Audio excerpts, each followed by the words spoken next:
Okay, so I made some progress. Basically, I think last time I updated, we just made, like I can go from one map to another like a lot more easier. But one problem before, or one problem back then was I couldn't switch back to the original map. Right, like I could go from one map into the next, and then I couldn't go back to the original one by pressing the same gate. Here, I fixed it, and just for like a siege, because I didn't want to because I was using very bright textures as the map backgrounds, and I didn't want to like actually, you know, give someone a seizure or something by flashing colors. But just in case, seizure warning from this point on. I switched the backgrounds to gray so to prevent anything. So which means just new maps. But anyways, here we go.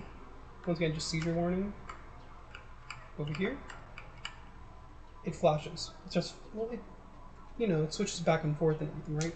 What's actually happening, if you look closely enough, hold on, right there, you can see that the map switched from one to the other. Go down a bit. It's switching back and forth really, really fast because it's processing every single frame. Basically what happened is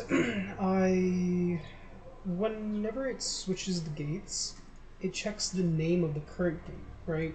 In this case, it was gray, right? Because I just chose two gray things. I whipped these up in like a minute, thanks to loading up maps from config files and meta files. It's really easy to just create a new map, change the name, change the image path, and then when you load it up, right over here, just change right over here, change the loaded map name to gray or whatever name you want, and then bam, it'll load up that map, right? Oh, also just change the ID of the gates.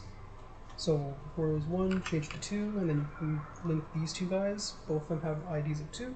Anyways, so I just whipped these up, and they're both just gray images as the background. But anyways, so what happened before was when it loaded the is at gate, like check if you're at gate, it would load it in, but it wouldn't, and it would change everything, but it wouldn't set the name value, the global name value, which is the name of the gate, or sorry, the name of the map. So I made it so that it returns it after sets as a global variable and modifies it. So now it actually, it actually,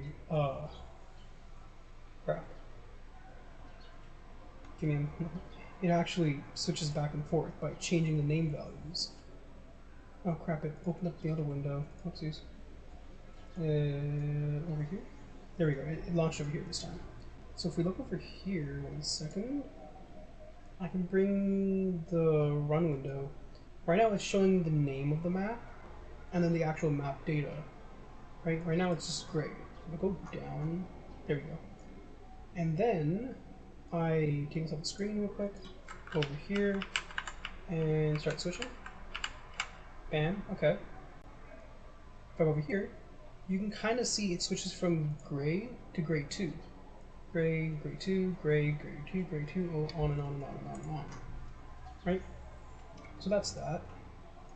All I need to do now is just... Oh, I should probably... There we go.